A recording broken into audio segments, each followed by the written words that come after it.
Oh, it's the boy Blackbeard Mirage. I'm back. Just want to say good afternoon to all the ladies and gentlemen out there. I appreciate you tuning in for another classic. We back in the Mirage universe. I want to dedicate this tape to all the people in Libya because we got some international, genocide situations going on right now with some of the people that look like us that are across the Atlantic. So today's tape is going to be dedicated to the brothers and sisters of Libya and of North Africa, across the entire Levant, across the whole Mediterranean Sea, because it's a lot of fuckery going on right now. And a lot of our people are being kidnapped, abducted, raped, killed, and forced into what we call slavery, okay? So there is a modern slavery going on right now in North Africa and across the whole so-called Middle East, where a lot of people who look like us, so-called black people, they're being taken and forced into certain situations that are not healthy and that are not good. So us Aboriginal American people, although we are directly related to each other here, our brothers and sisters across the waters, whether that be to the east or to the west, they are indirectly related to us. So we don't want to have a selfish mentality, and we want to kind of look into, some of these situations that are going on across the globe, because they all affect, the people that look like us here and, and everywhere else. Partially, I also want to bring attention to this, from an Aboriginal standpoint, because, we kind of did some, we had some emotional sorcery put on us in these last elections with this guy, Barack Obama, and a lot of the political things he had set up in Libya, and a lot of the stuff with Gaddafi, a lot of us know about that. But just a lot of that civil unrest, it has led into what we have going on right now with this slavery with our people, or at least people that look like us. So we were partially responsible for that, because a lot of so-called black people here, voted for him. And we campaigned behind this guy, and he didn't really, of course, do anything for the black people or Aboriginal Americans here. But even worse, he kind of messed it up for, so-called black people in other places. So, that whole Barack Obama thing was, it just didn't go like it was supposed to. And we have to hold ourselves accountable for that, being that we from this American soil. And we just put a lot of our energy behind that guy. I also want to shout out to Brother Kid Organic. He put out a good tape recently on this Libya slave trade, because a lot of us need to be talking about this right now.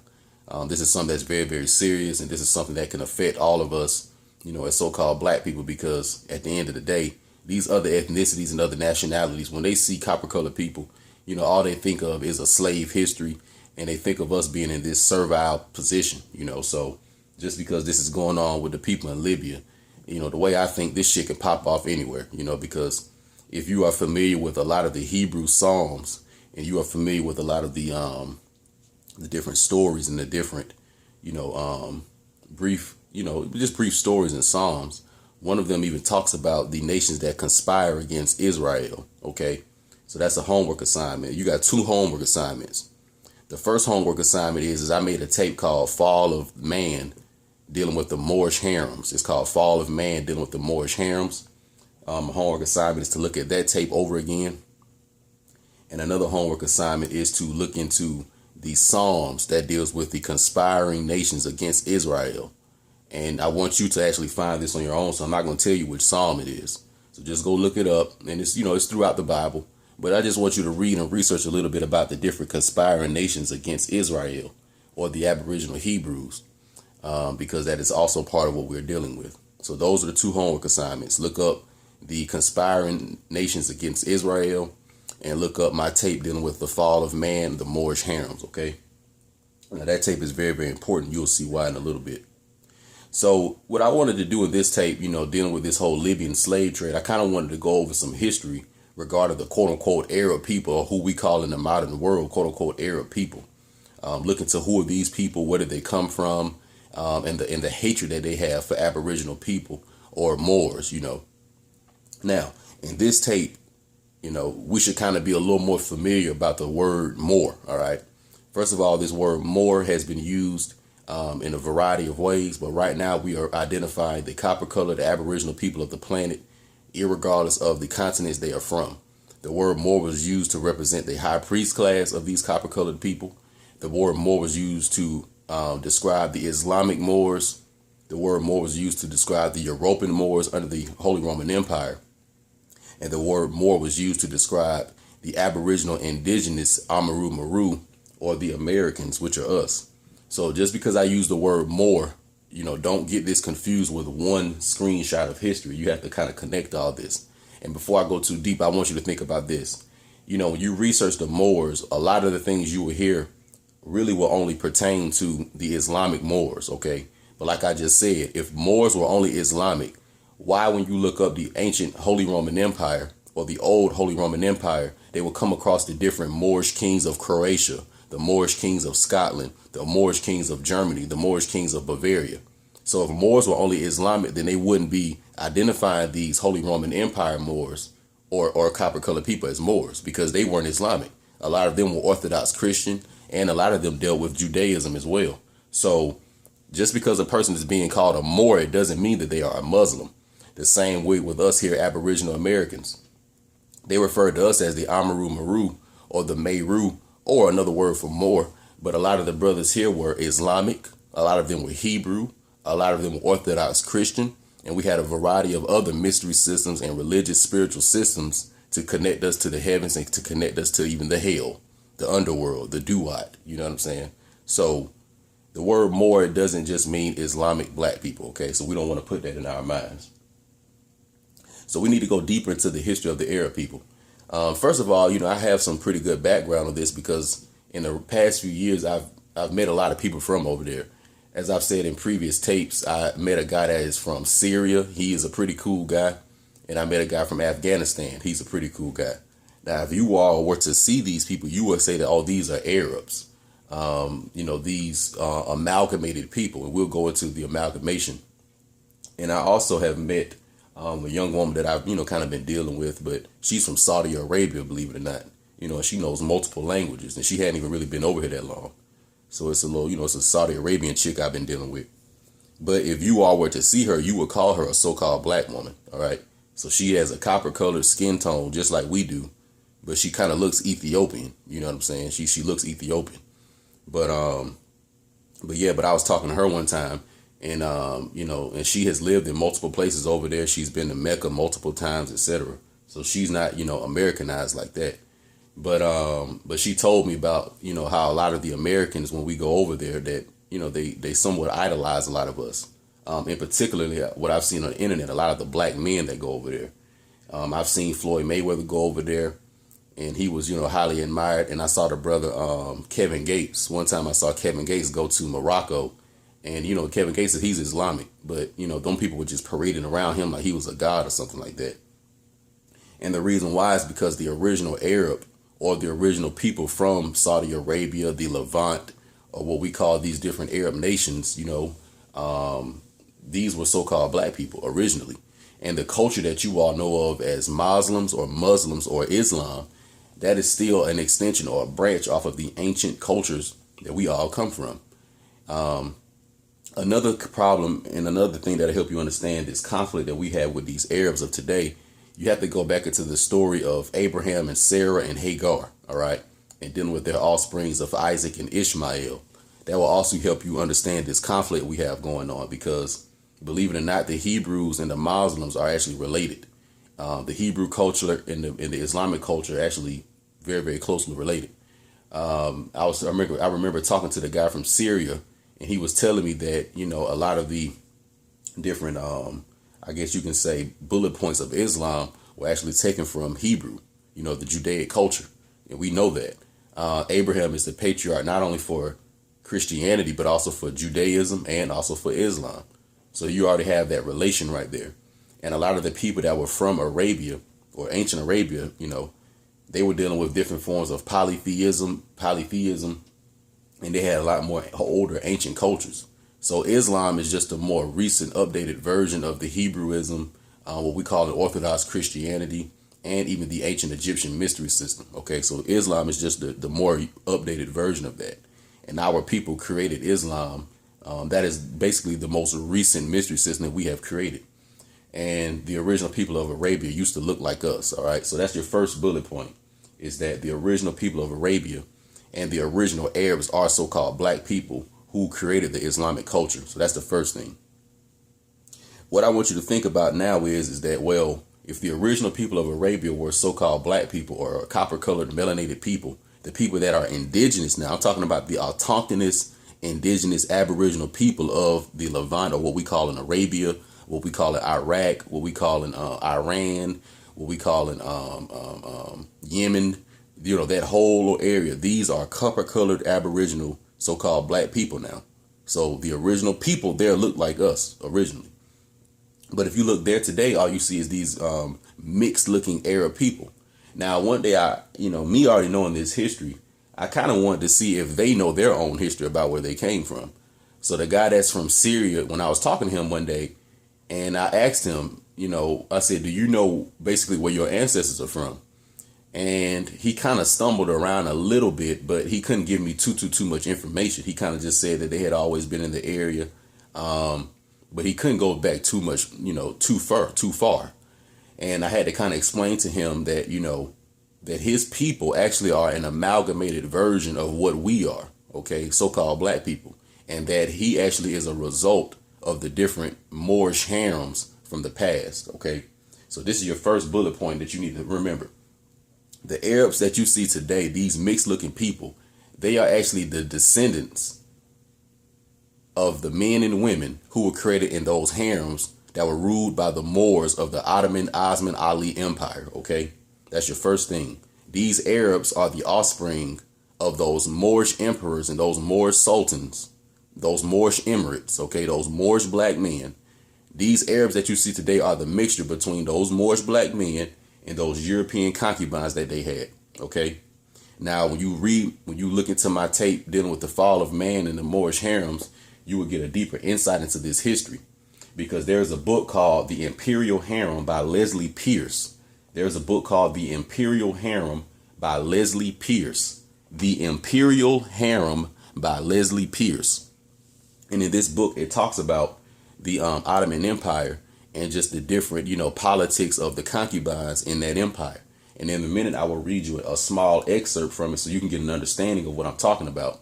But these black men, long story short, these Islamic men, they were, trading and selling and buying, European, Christian women. Okay. And some of them were even European, quote unquote, pagan women. They weren't all Christian, but either way it goes, when these Moors had their different campaigns going into, Southern Europa, etc., they would kill off a lot of these Christian men, and then they would take the women. And they would take the women and they would clean them up and they would put them in harems and stuff like that. So sometimes you will even see pictures of Moorish women teaching, these European women how to bathe themselves and teaching the European women about the menstrual cycle, etc.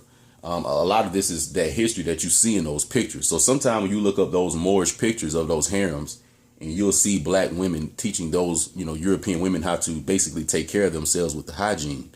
That is what was going down. So, a lot of these men, they were doing that. And some of those black women you seeing clean those women up, they were related to these Moorish emperors, because the emperor or the sultan or the caliphate of these old Ottoman empires, these were so-called black men that ran it. So that's the first thing you need to remember, is that the sultans of the Ottoman Osman Ali Empire actually were black men. So that is why you see those black women cleaning those European women up, because more than likely those black women were related to the to the emperor. You know what I'm saying? So the emperor looked just like those black women. And when you look in those Moorish pictures, most of those Moorish women, they look just like black women today. Copper colored, some of them dark skinned, some of them fair skinned, etc. But they look just like so-called black women today. All right. So if the women look like that, then you know that their fathers were black men. All right. They weren't mixed with absolutely anything. But these European women in these harems, mixing their blood in with these Moorish men, and after just generations and years, we're talking about hundreds and hundreds and hundreds of years of this. This stuff goes back to, like the 900 ADs, the 1100 ADs, the 1200 ADs, the 1300 ADs. This is the time period we're talking about. So we're talking about hundreds of years of these Moorish men amalgamating with these European women. And that is where you get these different Arab nations from. So I don't care if it's a so-called Arab man from Morocco. I don't care if it's an Arab man from Algiers or Tunis. I don't care if he's an Arab man from Syria. I don't care if he's an Arab man from Iraq or Persia. Either way it goes, anybody that is of a so-called Arab race or Arab ethnicity, they actually are a descendant of these Moors and these European women. Okay, so whether they know that or not, that is the case. And how do you know this is true? Let's say you take a mixed person, okay, that has a black father and a white mother. All right, this mixed person is a result of two prior species that existed before it. So you can't say that these Arabs or these mixed people are the original race when they actually are the result of two, distinct ethnicities. You see what I'm saying? So you can't get, let's say, the color purple without mixing the red and the blue together. The color purple doesn't exist before the colors red and blue. So these amalgamated Arabs you see today, they are not older than these Moors that I'm talking about. They came from these Moors, okay? And even a lot of these European women, all right? So that is just a little history that's not talked about as much, okay? That the modern Arabs are a result of these Moorish men mixing with these European women, all right? And these harems of the past actually created an entire new race of people. And when you look in the history books, if you want to know the name of these Arabs, they were called Janissaries and they were called Mamelukes, okay? They were called Janissaries and they were called Mamelukes. Now, the Janissaries and the Mamelukes these were basically appointed officials in somewhat of an army that would be, under the Moorish Sultan. Okay, so you would have this Moorish black man, this traditional black man, but he would have an army that would be made up of these amalgamated Moors, or these what they would call tawny Moors, were basically just mixed people, but they would learn the culture and the tradition of the emperor. So that's where they learned the Islam from, because this is what we taught them. Also, another thing too, when you hear about the Arab slave trade from hundreds of years ago and stuff like that, they will have you thinking that it was these amalgamated people enslaving traditionally black people, but that wasn't the case. The original Arabs were these Moors, and it was those Moors that was enslaving, probably the different European people that were around there. They may have been enslaving some of these different so-called African people if they had wars and beefs with them, maybe a prisoner of war type situation. And then they were also enslaving the different amalgamated people that already existed from the Holy Roman Empire and the Greek Empire, okay? Because the Greek Empire and the Roman Empire, that was an amalgamated civilization as well. So it was already amalgamated mixed people in the Mediterranean area prior to these harems even being really created, because we've been doing this shit a very long time. Like we say, the so-called black man is the oldest person on the planet, so he's been doing this for a while. And all these amalgamated, ethnic groups of people, they actually come from these black men having these, multiplicities of ethnicities of women and just mixing in with them. All right. But these Janissaries and these Mamelukes, that's who they are. They are the harem children of the Ottoman Empire. And they were actually, responsible for being soldiers to protect the Sultan. But through history, what eventually happened is these Janissaries and Mamelukes turned on their Moorish fathers and basically, took over the empire from within. So almost like a coup d'etat.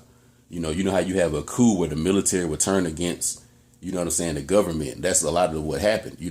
These different amalgamated Arabs kind of just consolidated their power amongst each other and just decided that they wanted to turn against their Moorish fathers and create, something for within themselves. So that's a lot of how the Moorish Ottoman Empire was fractured, from these amalgamated Arabs who were basically pissed off that these Moorish men had whored out their European mothers and always have had a hatred towards these Moorish men because of that. So this is kind of the seed and the root of why Arab people don't really like black people. That's why I kind of had to go into that history, and why we are seeing the enslavements of these people from Libya.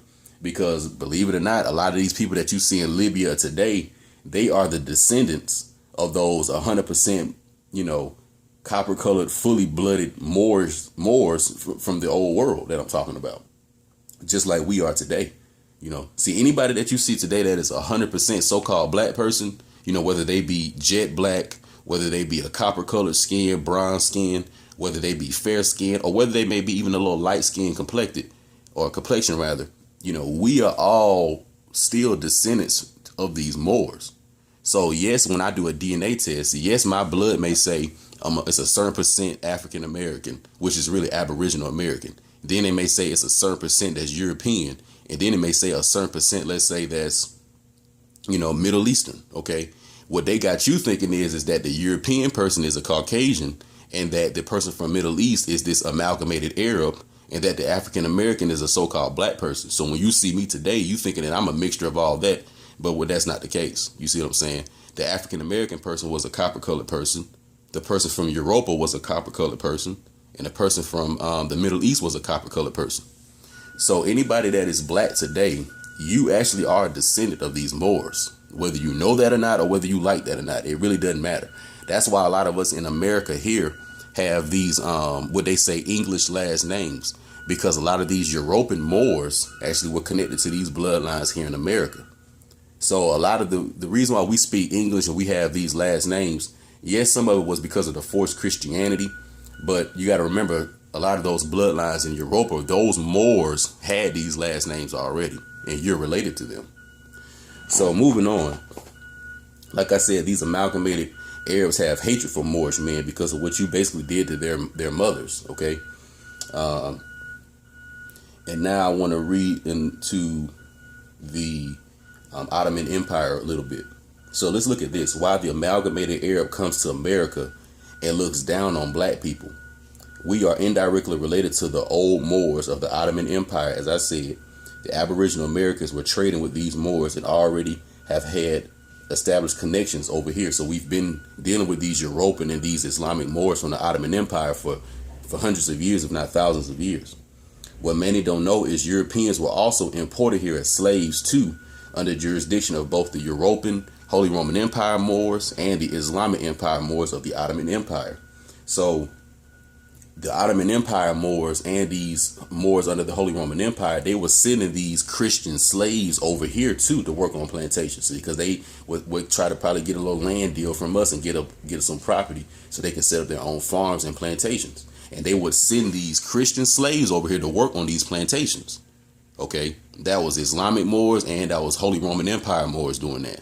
So this is how you start to have European Caucasian men and women being imported into the Americas. That is why, because they were brought over here as slaves, you see, to work on these plantations that had nothing to do with Aboriginal Americans. We may have known about it because it was our cousins doing it, but that really wasn't our thing like that. So real quick, I'm going to read to you an excerpt out of the book, The Imperial Harem by Leslie Pierce, so you can kind of get an understanding of what I mean by how these Moors bleached themselves out, basically by this harem, and how it created the hatred, for these Arabs today. So listen up.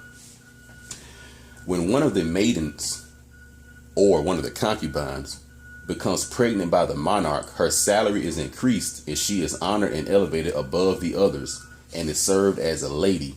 And if she gives birth to a son, the boy is raised by his mother until the age of 10 or 11. Then the Grand Turk gives him a sanjak, a province, and sends his mother with him. And if a girl is born, she is raised by her mother until the time she is married. So this is what you had going on in the harems. You had these Moorish men who were the monarchs, and they would have children with these maidens. Okay. But where they messed up is that they would start allowing these concubines to enter their bloodline, and basically they would start giving them the privileges, that a lot of the Moorish women had. I'll go ahead and just say it. A lot of these Moorish men, they was raising up these European Christian concubines, had the children with them. And then after the child was born, her salary would be increased. And then she would kind of be elevated, to a higher status. And this was actually something that was looked down in the Moorish Empire because it was a lot of other black people who didn't like this. You had a lot of Moorish men who basically would just whoring these women out and were using them as currency. But then you had some Moorish men that was actually falling in love with them and stuff like that. So it's the same way like you see with the Negro slavery, how you have the Caucasian slave master. You hearing on one hand, he may just be beating the women and raping them and only selling them and stuff like that. But then on the other hand, you had a lot of situations that were actually probably more frequent than the other, where he was actually falling in love with these women. And they were starting to be elevated even higher than the Caucasian woman. So that is something you see kind of in history that I don't necessarily agree with, but it does happen. And it says that, that if she gave birth to a son, that the boy was raised until the age of 10 or 11, and then the Grand Turk or the Grand Moor, because once again, the Grand Turk or the Turkish Empire, You see, the original Turks were these Moors. So the people of Turkey of today were actually started by black men. All right. So the Grand Turk, or the Moor, the Magi, would then give him a province. You know what I'm saying? So he would give him a certain area to kind of like rule over and watch over. That was basically under his father's, kingdom, or his father's empire rather. So he would give his son a province or a little kingdom, which would be this amalgamated Arab now, that his mother was this European. And then the black father basically would use this son to do a lot of military work and to kind of, keep watch over a certain area, Now, once again, I do think this is where a lot of these men messed up, because they no way in hell I'm doing that. If I have all these bastard, mulatto mixed children, I mean, I don't know necessarily what I'd do with them. I can't say on this tape what I probably would have done to them, but either way it goes, I wouldn't be raising those women up over my traditional Moorish women. And I definitely would not be raising up, the offspring I had with these European women over my traditional Moorish offspring, because that's how the bloodline got bleached out. Because what would end up happening is, let's say you have this Moorish man who's, a dark-skinned man, and he's the emperor, and he has a child with this European woman. This European woman now, because she has a son, she gets elevated in the harem, because the harems had a lot of politics going on. So she gets elevated status in the harem, and because she has a son. Then around the ages of 10 or 11, this son is going to be given certain powers by the Grand Turk, or the Magi, and, then this son is going to be taught the Islamic culture. He's going to be taught, everything that the father knows. And then next thing you know, now this son has power. But you got to remember, this son knows that his mother is European, and subconsciously he is not really liking how these European women are being treated, because he's seeing like, yeah, they dressing nice, but they kind of confined to these harems. And basically, they just sex slaves to these Moors. And eventually, these amalgamated Arabs, they started feeling like that. And they didn't really like that too much. And I think that this is what started to create the disdain and the hatred for these Moorish men that were their fathers. Because at the end of the day, a lot of children, when they're born, they're going to be connected to their mother biologically just because they've been inside of her 9 months. They have been consuming, her milk. So a lot of her essence is inside of that kid. And just naturally, a lot of loyalty will be given to that mother. Because some of you may wonder, well, why did the amalgamated Arab children turn on their fathers and just, raise their mothers back up? Well, that's just kind of how it goes sometimes. Like, I don't know, it's just something about nature, but, it just is like a child is going to be a little more connected to the mother because it has just been inside of that mother, But nevertheless, this is what happened. So you have this amalgamated Arab who now has a province. And when it's time for him to get women, now he's going to do the same thing. So he's not going to go get a so-called Moorish woman and redraft himself back into the Moorish bloodline. That's not what he's going to do. He's going to go get an Arab woman. He's either going to go find an Arab woman who is amalgamated like him, that basically was born from the same process, because not all these European women were having all males. They said right here that if a girl was born, she was raised by her mother until the time she was married. But you got to remember, her mother is a 100% European Caucasian woman, and the child is what we call an Arab woman. So not all the children were males, but that's what the Moorish amalgamated Arab would do. When he got his little power and it was time for him to hook up with women, he just went and got Arab women, and he went and got European women, and he would keep mixing his blood in with them. He would marry them, and he would raise them up. And then he would even belittle the Moorish, the traditional Moorish woman. You know what I'm saying? So it is kind of fucked up that, it's a lot of kind of the position of a lot of these Moorish women, But I'm led to believe that something happened prior in the history that led to them being belittled like that. Because like I said, a lot of these traditional, Moorish men, their ancestors were from the Egyptian Empire. Their ancestors were from the Persian Empire. And their ancestors were from a lot of these different empires in the so-called Middle East and across so-called Africa. And like I said, when the bleached out Greeks and the bleached out Roman Empire invaded Egypt, they sold out, with the whole Cleopatra story. So I think that when these women had power during Egypt, and they allowed these Christians in, these Christian barbarians in, this made a lot of the men probably a little disgruntled. So I think that is why when these Islamic Moors went into Europa, they just quickly attached themselves to those European women real quick. So it's always been like a little gender issue between Moorish men and Moorish women. That seems like has always been going on from the times of Adam and Lilith. You see, the original story of the Moorish man and Moorish woman beefing is the story of Adam and Lilith. And then it even, goes all the way to the story of Abraham and Sarah and Abraham and Hagar. So this story just kind of plays itself over and over. And this is actually an ancient war. And this is why you see the Libyan slave trade still going on all the way to this day. All right. So this is like some real history. And, as they say, history repeats itself. But that is a little more insight into why these Arab men have a disdain and why they come to America and treat us a certain way, because they know that we are actually these same Moors, and they actually really don't like black men because of they know how we are with the women. They know that the women usually are flocking to us. They know it's pretty easy for us to get all the women, and then they didn't like how we did their great grandmothers because we hoard them out. You see what I'm saying? These men know that. Some of them know that. The smarter, more educated ones know that. But probably your average person from the Middle East, they may not know that. These Arab people that are mixed probably literally think they've always looked like that and they've always been there. If they want to think that, that's cool, but they actually just a result of a Moorish penis inside of a European vagina. But I just wanted to drop that history real quick just so the brothers and sisters could get a little more understanding. And shout out to the sister Cardi B. I saw Cardi B call this out. I kind of saw her talk a little bit about the Libyan situation. So shout out to Cardi B. And anybody else calling this shit out, because at the end of the day, if the brothers from across the continents don't come together, this stuff will continue.